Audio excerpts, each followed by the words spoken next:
Top hero movies Prabhas, Chiranjeevi, Allu Arjun ఇలా movies release అయితే ticket ఎంత ఉంటుంది? ఫస్ట్ రోజు 500, 1000 కూడా ఉండొచ్చు. వీరికి టికెట్ ఇది ఇది మనం డిసైడ్ చేస్తాం, ఇది కొనేస్తాం, ఎందుకంటే అభిమానం. కానీ ఇంకొక కేటగిరీ ఉంది, వీళ్ళ సినిమాకి మాత్రము వేల నుంచి లక్షల కోట్లు కూడా ఇచ్చేవాళ్ళు ఉన్నారు. అన్ని టికెట్లు పెట్టి వీళ్ళ సినిమా చూసేవాళ్ళు ఉన్నారు. ఆ సినిమా యాక్టర్స్ ఎవరో కనుక్కోవాలనుకుంటారా? వాళ్ళు ఎవరో కాదు, మన దేశంలో తిష్ట వేసినారు దైవదూతలు అని చెప్పుకునే బాబాలు.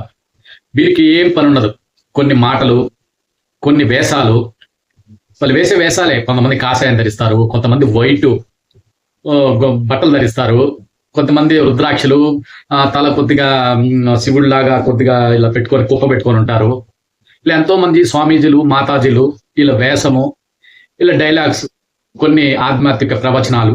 ఏదో తెలుసుకుంటే అదేం పెద్ద బ్రహ్మ విద్య కాదు, కొన్ని బుక్కులు చదివితేనో ఏదో వాక్చాతుర్యం అదృష్టం కొద్ది బాగుండడం వల్ల ఇలా ప్రజల్లోకి వచ్చేసి మన సమస్యలు తీరుస్తామంటూ కొన్ని ఉపన్యాసాలు దంచేస్తారు. తర్వాత వీరికి స్పెషల్ దర్శనాలు ఉంటాయి. స్పెషల్ దర్శనాలు ఏంటంటే సామాన్య ప్రజలు ఇలా ఉపన్యాసం బయట నుండే వినేసి ఇలా తోచింది దాంతో ఇంతో ఇచ్చేసి వాళ్ళకి దూరం నుండి దండం పెట్టుకొని అమ్మ తల్లి బాబాజీలకు మాతాజీలకు మొక్కేసి వెళ్ళిపోతుంటే ఇంకొద్దిమంది ఇంకొంచెం అడ్వాన్స్గా కొంచెం ఎక్కువ డబ్బు ఇస్తానండి అమ్మవారితో మాట్లాడతామంటే దానికి సపరేట్ మీటింగ్ అనమాట. దానికి 5,000, 10,000 ఇలా ఉంటుంది. అది ఒక రూమ్లో కొద్దిమంది ఉంటారు. వాళ్ళకి సమస్యలు అడిగి తెలుసుకొని బాగా వాళ్ళలో డబ్బున్న వాళ్ళు కనుక్కున్న స్వామీజీ మీకు స్పెషల్గా ఏదో విషయం మాట్లాడాలి ఏదో చెప్తాడు అనమాట. దీంతో ఇతను భయపడిపోయి ఆయనతో స్పెషల్గా మీట్ అవుతాడు. ఆయనకి ఇంత ఛార్జ్ ఉంటుంది అనమాట. మీకు ఇది ఉంది, అది చేస్తాను, ఇది చేస్తాను, మీకు అన్ని జరుగుతాయి. బట్ ఆయన వాళ్ళ దగ్గర లక్షలు నొక్కేస్తారు. ఇలా వేర్పరచుకొని మంచి రిచ్ పీపుల్, విఐపి పీపుల్స్ని వచ్చిన జనాలు వేర్పరచుకొని వారితో ఏదో ప్రత్యేకంగా ఈ స్వామీజీలు, మాతాజీలు వారిని ప్రత్యేకంగా చూస్తూ ఏదో అట్రాక్ట్ చేస్తూ ఉంటారు. వీళ్ళు కూడా ఇంప్రెస్ అయ్యి స్వామీజీని కలుసుకోవడానికి ఎంత డబ్బుని పెడుతుంటారు. ఇలా వ్యాపారం సాగుతుంది. ఇలా లక్షలు, కోట్ల రూపాయలు వీళ్ళకి అప్పచెప్తున్నారు. ఏది పేదవారు నుండి మధ్యతరగతి, rich people, VIPs, MLAs, ministers, ఇంకా పెద్ద పెద్ద స్థాయి వ్యక్తులు, అధికారులు, పోలీస్ డిపార్ట్మెంట్లు, వీళ్ళకి అందరూ దాసోహం అయిపోతున్నారు.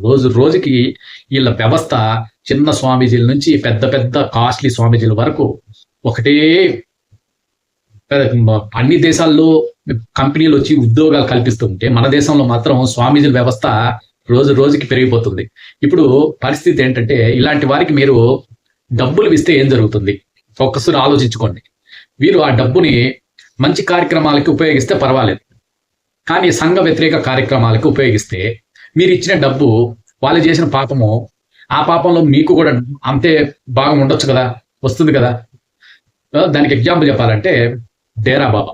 ఈ డేరా బాబాని దైవంగా పూజించే వాళ్ళు మన దేశవ్యాప్తంగా కొన్ని లక్షల మంది ఉండేవారు. అతను వీళ్ళందరూ వీక్నెస్ ని క్యాచ్ చేసుకొని పిచ్చి పిచ్చి చేష్టాలు చేసేవాడు. ఏదో సినిమాలు తీస్తాడు, కొన్ని ఏంటో డేరా బాబా అంటే అప్పట్లో అక్కడ ఒక క్రేజ్, ఒక దేవుడు. ఆయన ఫోటోలు పెట్టి పూజించే వాళ్ళు, టెంకాయలు కొట్టేవాళ్ళు, గుడి కొట్టేవాళ్ళు, ఇలా ఎన్నెన్నో చేసేవాళ్ళు. అతను ఏం చేశాడు చివరికి దారుణంగా మైనర్ బాలికల్ని, అమ్మాయిల్ని, వాళ్ళందరినీ మోసం చేసి తన ఏదో ఒక సొరంగ మార్గం ఏర్పరచుకొని అక్కడ వీరిపైన అత్యాచారం చేసి చంపేసి బూట్ చేయడం జరిగింది. చివరికి ఎవరో ఒక అమ్మాయి వల్ల కనుక్కొని లోపల తవ్వి చూస్తే గుట్టలుగా అస్థి పంజరాలు. అన్ని రోజులు వాడు దేవుడా ఉన్నాడు, డేరా బాబా దేవుడు అనుకున్న వాళ్ళు ఒక్క రోజుగా ఈ నిజస్వరూపం బయటపడి పిశాచీయుడు అని బయటపడినా కానీ కొద్దిమంది వీరభక్తులు ఉంటారే మావోడు, అలా అన్ని సాక్ష్యాలు బయట కనపడుతున్నాయి.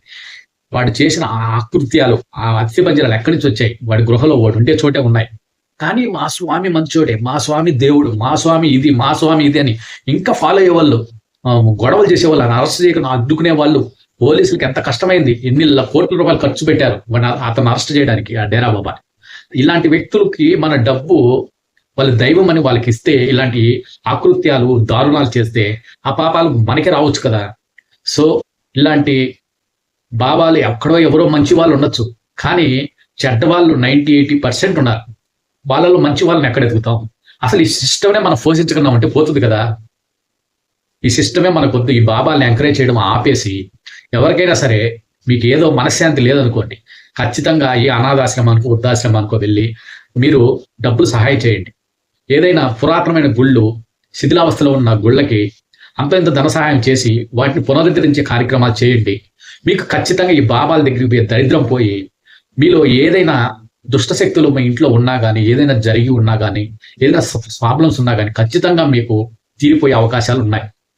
వీళ్ళంటి వాళ్ళకి సహాయం చేస్తే చాలా మంది మీకు తెలియని విషయం ఒక ట్రిక్ ఉంది. స్వామీజీలు ఈ వీక్నెస్ పైన బతుకుతున్నారు. వీరు 100 మందికి జ్యోతిష్యం చెప్తారు. అంటే నీకు ఇది జరుగుతుంది, మీ ఎమ్మెల్యే అవుతావు, నీకు ఉద్యోగం వస్తుంది, ఇది వస్తుంది, చాలు. వారిలో 90 మందికి జరగవు. ఒక రాళ్లతో ఒక మామిడి చెట్టు ఉంది, 100 రాళ్ళు తీసుకొని కొడితే ఏదో రాయి తగిలి కాయ పడుతుంది. ఒక పిచ్చోడు కొట్టినా, గుడ్డోడు కొట్టినా, కుంటోడు కొట్టినా, ఎవరు కొట్టినా ఒక కాయ కింద పడిపోతుంది. సో ఇలా వీళ్ళు చెప్పిన దానికి జరగవు, కానీ వీళ్ళు చెప్పకపోయినా ఒక 100 మందిలో ఒక 10 మందికి జరిగి తీరుతుంది. సో అప్పుడు ఆ 10 మంది ఇతన్ని ప్రచారం చేసుకుంటాడు. అమ్మ అక్కడికి వెళ్ళాక ఆ 10 మంది 10,000 మందికి చెప్తారు, ఆ స్వామీజీ దగ్గరికి వెళ్ళాను, బాగా జరిగింది, బాగా జరిగింది. ఇదే తంతు. వెళ్ళినప్పుడల్లా 1000 మంది పోతే ఒక 100 మందికి ఏదో వాళ్ళ దృష్టి గురించి జరిగితే ఇతని దగ్గరికి వెళ్ళాక జరిగింది మాకు. ఇలా చెప్పుకొని ప్రచారం చేస్తూ ఇలా స్వామీజీ హైలైట్ చేస్తూ అతను చిన్న ఆశ్రమ స్థాయి నుండి, అంటే ఏదో అంటారు కదా, చిన్న విలేజ్ స్థాయి నుండి జిల్లా స్థాయి నుండి స్టేట్ నుండి నేషనల్, ఇంటర్నేషనల్, ఇలా స్వామీజీలు ప్రమోషన్ మీద, అంటే రోజు రోజుకి డెవలప్ అయిపోయి ఒక చిన్న స్వామి పెద్ద స్వామీజీని మనమే చేస్తాం.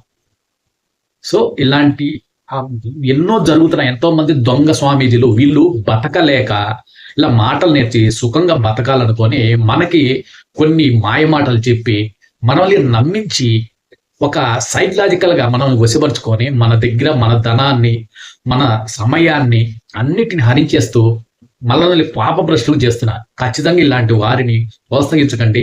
మీరు ఏదైనా మీకైనా సమస్యలు ఉంటే ఖచ్చితంగా ఇలా అనాథలకి, వృద్ధులకి, గుడ్డి వారికి వీళ్ళందరికీ సహాయం చేయండి, అన్నదానం చేయండి.